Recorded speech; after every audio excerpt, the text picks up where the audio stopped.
Evening பார்த்தீங்க அப்படின்னா, நானும் என் ஹஸ்பண்டும் வெளியில போய் ஒரு டீ அடிச்சுட்டு வரலான்னு கிளம்பியாச்சு. டீ குடிக்கும்போது பணியாரம் அங்க போட்டுட்டு இருந்தாங்க. செம்ம டேஸ்ட்டா இருந்தது. அப்படியே சாப்பிட்டுட்டு நல்லா என்ஜாய் பண்ணிட்டு, வீட்டுக்கு பால் வாங்கிட்டு வந்தோம். வீட்ல இருக்கவங்களுக்கும் டீ போடணும்ல, அதுக்காக போட்டுட்டு இருந்தேன்.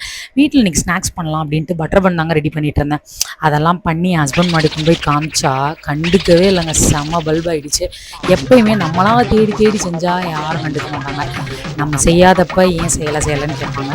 சரி அவர் அப்படியே திரிஞ்சுட்டு இருக்கட்டும். நம்ம டீய குடிக்கலாம் அப்படின்ட்டு பட்டர் பானை நல்லா ருச்சி ருச்சி சாப்பிட்டு இருந்தேன். அவ்வளோ டேஸ்ட்டாக இருந்துச்சு. அப்படியே டீயும் குடிச்சு முடிச்சிட்டேன்.